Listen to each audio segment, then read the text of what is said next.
Ini seharusnya hanya sebuah cerita Sabtu pagi yang biasa. Menghirup udara yang segar di Parigi Bintaro, salah satu kawasan hijau yang masih tersisa di kota Tangerang Selatan.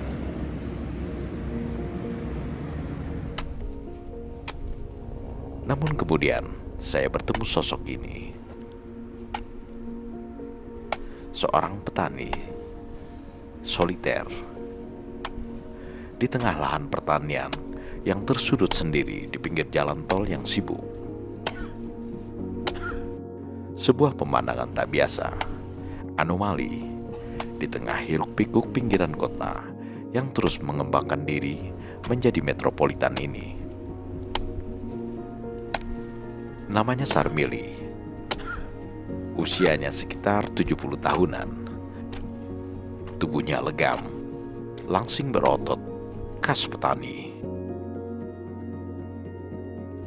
Ia memanfaatkan sepetak lahan kosong milik developer, mengolah dan menjadikannya sumber penghidupan bagi keluarganya.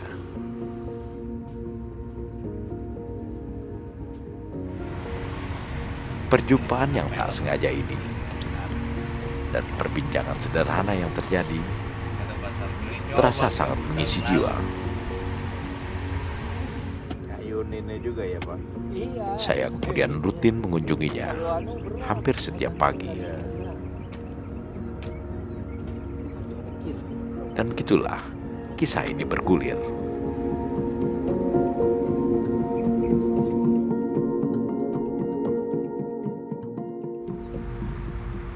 Bapak dari tahun berapa Pak jadi petani? Saya dari tahun berapa ya? Pokoknya umur saya 10 tahun saya udah mulai tani.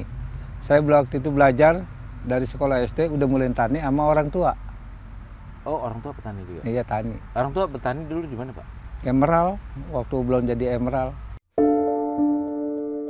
Tahun 1970-an, Insinyur Ciputra, seorang pengusaha properti yang saat itu sedang menggarap proyek Senen dan Ancol, menemani seorang kawan yang membeli tanah di Kelurahan Bintaro. Sekilas, ia menatap lahan mahal luas dengan persawahan, pepohonan rindang, dan rumah-rumah penduduk yang bertebaran namun tidak padat. Saya membayangkan mungkin di antara persawahan yang dilihat Ciputra itu ada Sarmili, bujang tanggung yang sedang membantu ayahnya bekerja di sawah. Ciputra kemudian memutuskan untuk membeli lahan ini. Pada tahun 1979, dengan bendera PT Jaya Real Property, Insinyur Ciputra menyulap area kebun dan sawah menjadi kawasan hunian Bintaro Jaya dengan fasilitas lengkap untuk dapat disebut sebagai sebuah kota mandiri. Bermula dari Kelurahan Bintaro di Jakarta Selatan, Bintaro Jaya meluas hingga ke kawasan Rawalindung dan Parigi, Tangerang Selatan, Banten, tempat Sarmili berada. Itu apa sih dulu, sawah apa? Sawah itu luas, namanya Rawalindung. Rawalindung. Iya, Perigi Lama. Oh, itu bukan karet ya Pak? Bukan, sawah. Sawah luas begini lah. Kalau yang Adora apa Pak? Adore mana ya? Permata. Oh, Permata sawah juga itu bawahnya. Bawah sawah, Mm-mm. atasnya Atas darat. apa tuh pohonnya? Pohon-pohonan biasa gini. Oh, biasa, bukan perkebunan apa bukan, gitu? bukan. Pohon-pohonan rumah kampungan. Rumah kampung. Sarmili telah bertani sepanjang hidupnya. Namun pada tahun 2012, ia terpaksa merelakan lahannya di Rawalindung dibangun untuk dijadikan pemukiman elit bernama Emerald. Sarmili tak bisa lagi bertani dan bekerja serabutan. Jadi pekerjaan dari dulu emang petani aja, nggak pernah yang lain Pak? Pernah, saya udah dagang bahan di Tenabang. Oh. Ya begitulah namanya usaha. Ya saya udah ini bosen dari sana. Lari lagi. Emang saya yakinnya tani, udah saya yakinin tani. Iya Kak, dipaksa saya tani lah gitu. Dipaksa saya tani, ya saya balik lagi tani. Di tahun 2014, Sarmili membeli hak garap lahan seluas 3.000 meter ini dari seorang kawan. Lahan yang terletak di wilayah Parigi Baru ini masih belum siap digarap. Sarmili masih harus mengeluarkan uang sekitar 6 juta, sehingga lahannya siap untuk ditanami. Izinnya gimana? Perjanjiannya gimana tuh? Nggak ada perjanjian sama Bintaro. Jadi apabila dibangun ya udah diambil aja, nggak ganti rugi. Saya cuma nyari hasil. Cuman saya dikasih tahu dalam mau dibangun bulan depan ya, 1 bulan ini udah dibilangin gitu. Jauh-jauh hari lah. Supaya Jangan ditanam kalau belum dibangun gitu. baik juga Bintaro ya berarti? Iya, nggak ambil pajak, nggak ada pajaknya. Ya, ada pajaknya. Apa cuman perjanjian gitu, tanamannya hanya sayuran, jangan ditanam pohonan. Ditanaminnya sayuran, bayar sayuran lah yang cepetan. Iya. Apabila mau dibangun kan dia gampang. Udah setep udah, kalau pohonan kan galinya lama. Senang juga ya sama Bintaro ngasih izin gitu Pak? Iya senang lah, saya dari anak saya baru sekolah sampai sekarang udah pada berkeluarga semua sih saya. Pokoknya saya hasil dari lahan Bintaro. Saya garap, saya tanamin sayuran. Kemarin minta beliin susu.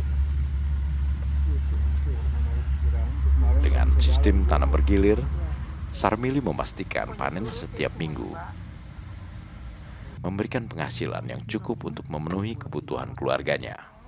Nah kalau 3.000 meter ya, ada berapa gawang di sini, berapa bedeng?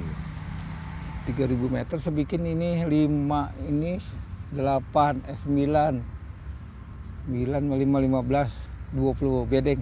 20 bedeng? Cuman ada yang pendek. Ah iya. Nanamnya kan nggak barengan ya? Nanam mungkin bertahap. per bedeng? Iya bertahap. Tahap. Ya, saya bikin 4 tahap. Apa aja tuh tahapannya?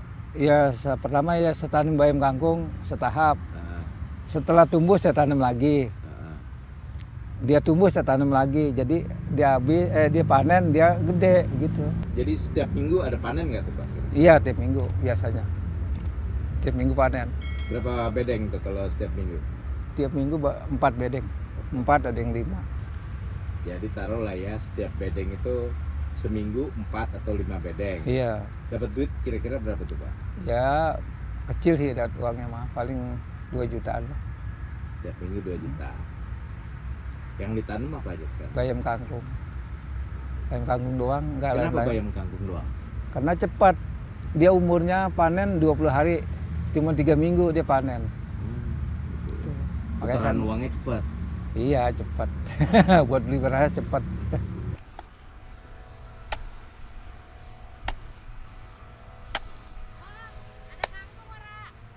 Kangkung belum nyabut.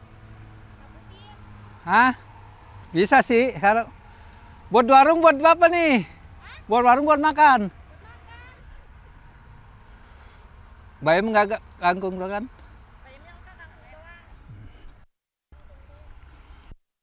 Besok tadi bosnya datang, besok awal nyabut masih kecil. Sayang, pendek, besok tinggian. Semalaman tinggi deh.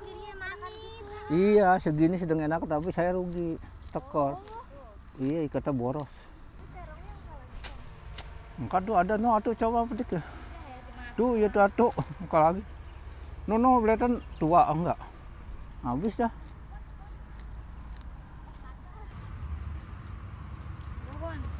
Bayar Bon lu. Udah main bawa-bawa baik. Panen Pak Anwannya. Terima kasih. 3. Ya, makasih Kang. Uang banyak biasanya Bapak beliin apa? Ya, untuk kebutuhan. Ya terutama ya saya buat berobat istri saya lagi kurang sehat. Sisanya? Sisanya ya pengenan tabung. Tabungnya dalam bentuk apa Pak? Tabungnya ya dalam pengennya sih kita simpen emas 1 gram 2 gram gitu untuk kebutuhan. Apabila kita keperluan ada bisa kita jual cepat gitu. Kalau emas ya. Jadi setiap minggu itu atau setiap bulan bisa beli LM ya, emas itu. Ya enggak berapa juga, gram? enggak tentu juga. Kalau kebutuhannya banyak ya enggak bisa. Kalau memang kebutuhannya kurang, ya uang ada ya kita ada, daripada kita taruh itu kita beli emas buat persiapan. Katanya orang dulu katanya kalau kita punya persiapan kan matinya juga pakai uang. Oh iya.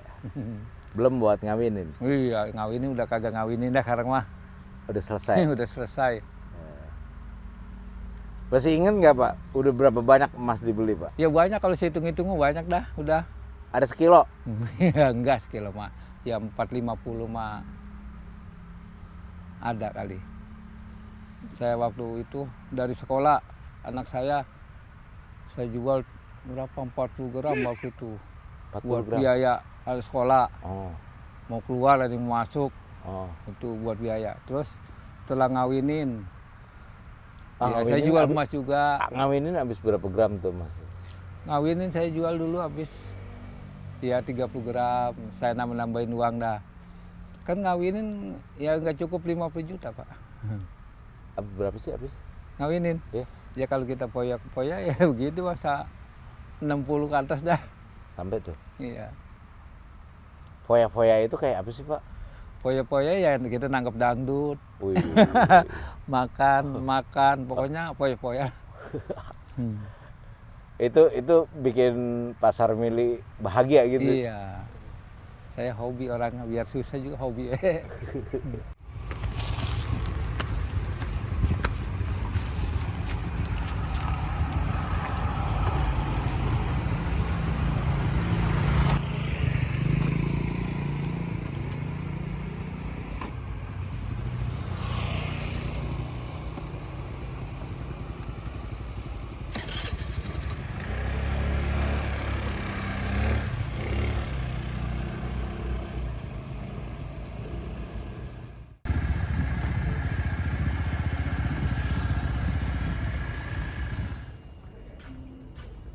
Saya sempat mengunjungi rumah Sarmili. Letaknya tak terlalu jauh dari kebunnya.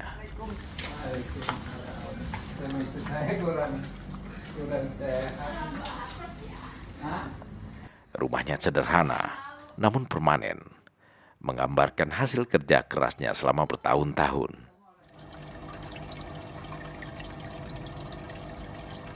Suntik insulin sebulan sekali. Tiap hari. Oh tiap hari. Tiap hari, Suntik cuman ya? kan Iya. kontrolnya setiap bulan. Cuman makan obatnya kayaknya. Sarmili kini hanya tinggal berdua dengan sang istri yang sedang sakit. Saya punya anak 4, cowok 3, Ah. bontot cewek 1. Yang laki nggak ada yang bertani. Nggak mau. Yang laki yang pertama kerja di Gajah Tunggal, Yang kedua. udah karyawan. Ya dikit lagi pensiun lah. Kedua. Yang kedua security di Golep.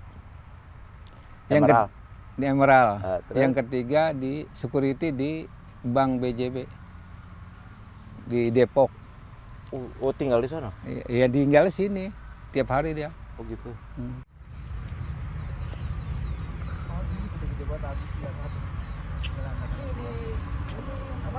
Nanamnya ke sejarah kayaknya. Iya ini mah tinggal anak udah Kenapa nggak ada yang mau tani Pak katanya? Ya dia nggak mau tani, satu lahannya udah kagak ada, Terus? udah kagak memuaskan, lahan udah punya bintara semua. Heeh. Ya dia pilih kuli gitu.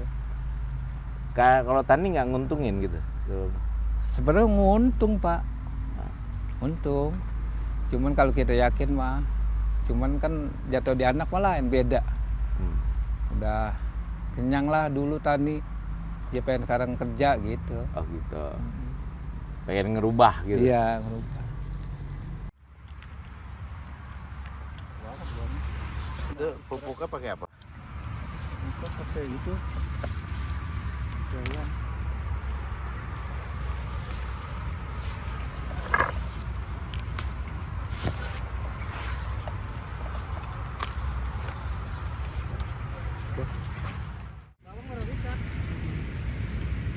Gimana nih kering Pak begini, keras kan tuh, terkena air hancur, Hancur. ini cakep tanahnya.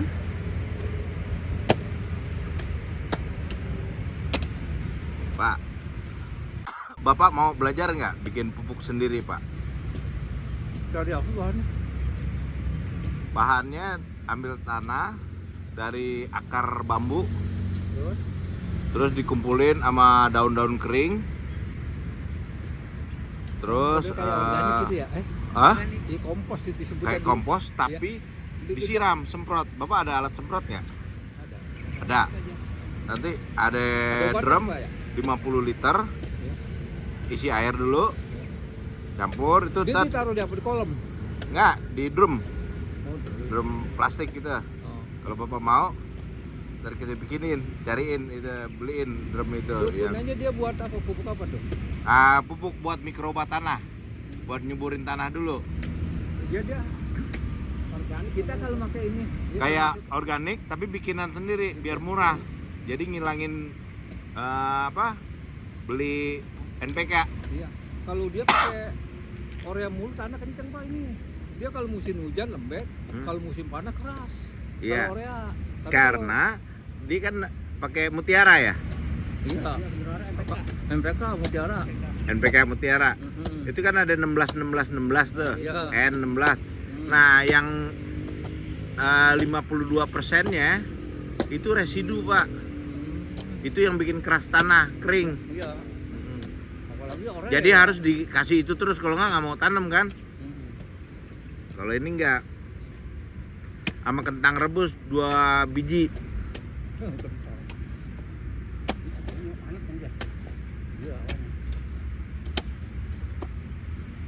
Urea sekarang berapa, Pak? NPK?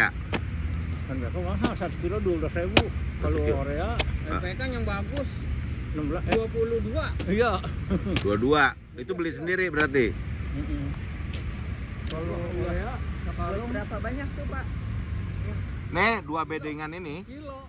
2 bedengan ini NPK habis berapa? Kilo sekantong itu. Kalau urea kalau bayi mah harus kagak pakai NPK. iya, mahalan. Korea Urea. Kemahalan. Urea kan sekarang berapa? Sekarang 500 ya? 600. Di Nusantara kita menggunakan oleander. Daun urea itu kurang apa ya? Saya kurang kenal. Ini dicaca lebih kecil. Ini tempatnya. Ini supaya mudah dihaluskan ya. Kalau teman-teman yang punya blender bisa langsung pakai blender. Kira-kira sudah minyak buat pelumasnya. Ini yang nanti di lahan bisa untuk perekatnya ini cepat hancur. Setelah itu kita mulai tumbuk.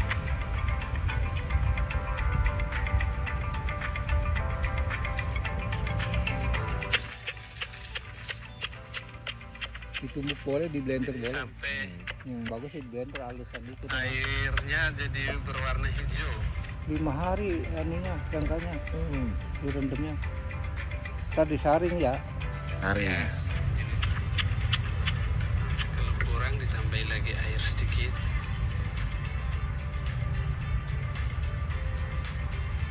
Sudah cukup halus. Ini kita siapkan wadah untuk kita rendam. Ini teman-teman, ini sudah jadi ya. Selamat mencoba.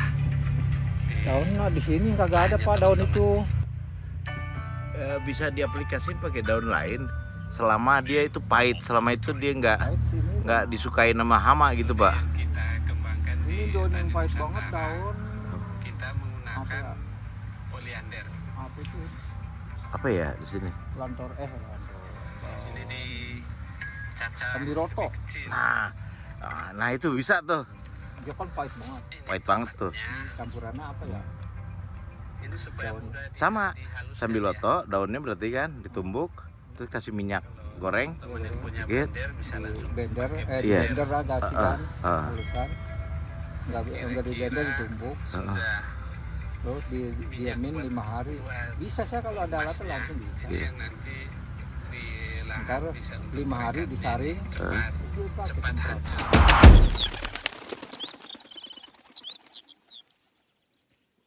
Hasil bagi dua gimana? Iya, Bapak tanya ya. Yoi. Anda kalau hasil yang kedua itu udah satu. Ini foto ya, yuk buat foto dulu.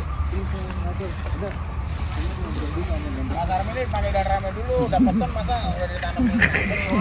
Orang di DP-in apa gimana? Kalau tetap gimana bocor bilang aja kita ya. Mulai.